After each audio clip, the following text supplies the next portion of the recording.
What's going on? How you doing? My name's David the Crook and welcome to today's episode of Mixing Monday, where every Monday I drop a video relating to mixing and mastering, whether it's mixing beats, mixing vocals, or mastering beats or songs. Today I'm going to show you 5 tips to make mixing your beats a lot easier and like some cool tricks you could do when mixing beats just to make them sound better. But before we get into the video, I want to remind you to subscribe and drop a like. I have a beat here I just finished mixing. I'm going to play part of the beat so you can get a feel of the beat.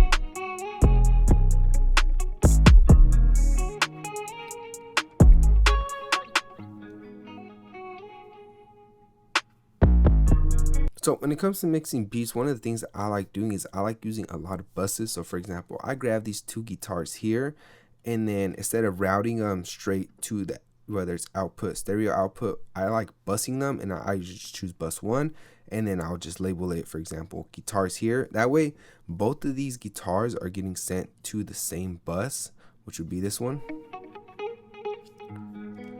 So then when it comes to like leveling the guitars, you have full control of the guitars here. So if I want to lower the volume of the guitars, I could just use the bus here.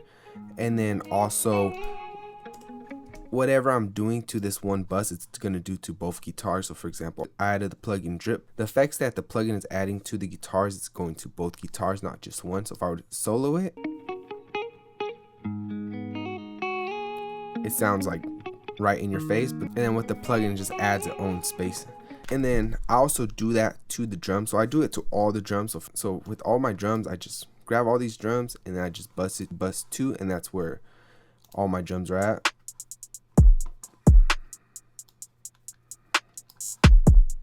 You could affect the volume of all the drums by sending it to this one bus. On the bus is where I do pretty much most of the mixing. With the other buses that I leave, for example, like the kick, I just add like whatever specific edit I want to do to that specific sample. So the snares, all I really did was just cut out the low. And the cool thing about sending all your instruments through buses, you could combine 2 sounds and then send it to another bus that would be your main bus that you're really working on to mix. And that's what I did for this beat. I grabbed 2 snares that I wanted to layer. I sent both of these snares to bus 9, and then from bus 9 I routed it back to bus 2, which was my drums. So all I really did to the snares is I added just smack attack, and then I added like a clip, make the snare hit a bit harder, because without it, it sounds. And then with smack attack, it just gives it more of a punch. So that's what I want to do, is just combine those 2 snares and then just send it back to the drums. So that's what I like doing when it comes to like mixing my beats, is I like using a lot of buses. Then the second thing I like doing when it comes to mixing my beats is I like leveling everything. I level everything using these faders on the main instrument, and then I'll use guitar bus and the drum bus and the 808 bus to level it at the end. That way I level out the drums the way I want the drums to be leveled, and then I can level the kick with the guitar and the 808. So if I wanted like the snares to be a little bit higher, I'll just pick them up here.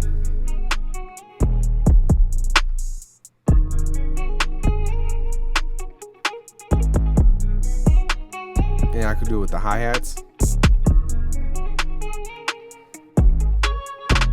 I honestly don't really like add a lot of plugins when it comes to like the actual mixing of the beat, and that's just because like a lot of these samples are already processed. I'm pretty sure this snare has been compressed like 3-4 times. All the hi-hats, the kick, the 808, the open hat, all these drum samples have been in some way processed, so I don't really do much to it except like a little bit of EQ and compression.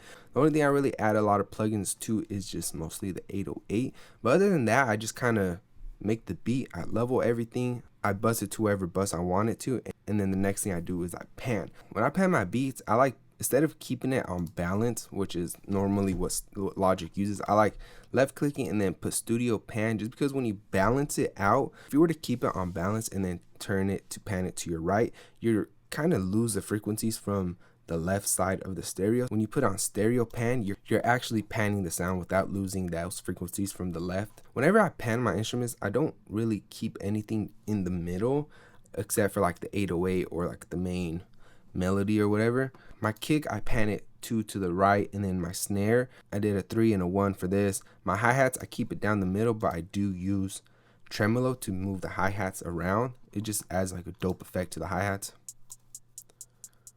It moves it left and right, but then I just lower the depth to just gives it like a bouncy feeling left and right. It just adds to the beat. So when I mix my beats, I just kind of pan everything left and right. Just give everything its own space. Like open hats, I'll throw it more.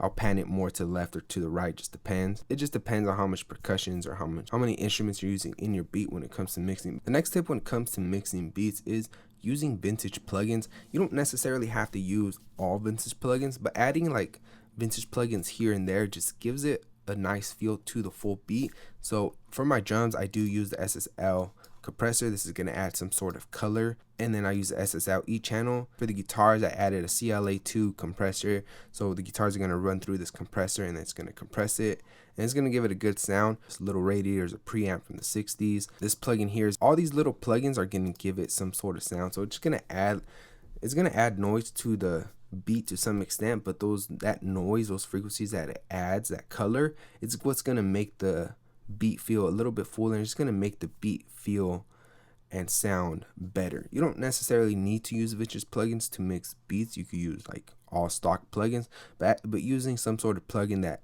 emulates a hardware or something, it's just going to add a little bit to the beat. Like how I said, it just adds like a little bit of noise, adds a little bit of color. And lastly, when it comes to mixing my beats to make it sound good, what I like doing is I like using a plugin like Ozone 9 where it has the master assist, and I'll play the beat at the loudest part. So like the hook, use the master assist.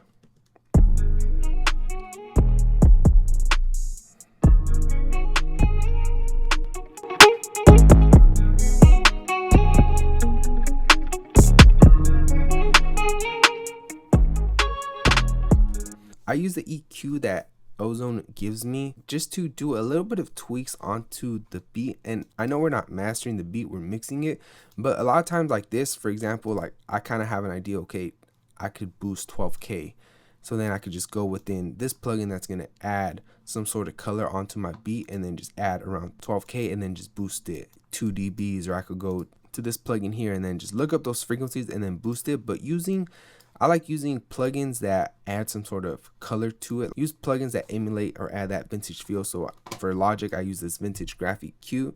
I put the output on smooth, and then I just boost it up like the 3K at 1 dB just to glue the track just a little bit, because I am doing it on the stereo out. So pretty much whatever I'm doing on here is doing it to the whole beat. So this is a cool way just to glue your beat a little bit more together, just adding a little bit of EQ at the end just to balance out your mix a little bit better. Just to shorten everything up, what I do is I just bus everything to whatever bus it needs to be. So drums, guitars, 808. I like leveling everything, panning everything left and right, using plugins that add like some sort of vintage feel to the beat. You just got to choose the plugins that you think are going to add to the beat. When it comes to mixing beats, you don't necessarily have to add like a bunch of plugins and just over mix the beat. A lot of the times, for example, like this, I use the loop, and this loop has been processed. It's probably already compressed or EQ'd to some extent. Also these drums and snares. So a lot of times you're just kind of just leveling everything, EQing just a little bit just to EQ certain frequencies that you don't want or that build up mud in certain areas.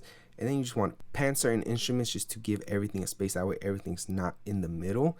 I'll also be uploading this beat to my website. So if you're looking for beats, go check out my website. Now, if you want to get your song or your beat mixed and mastered by me, feel free to hit me up on Instagram. I am hopping on live a lot more, cooking up beats, mixing songs, mastering songs. So if you have any questions, you can ask me on there and I could answer them right away. I will be uploading a free template you could use when you mix your beats. It'll pretty much have everything pre-made, like the buses, the sands, and stuff like that.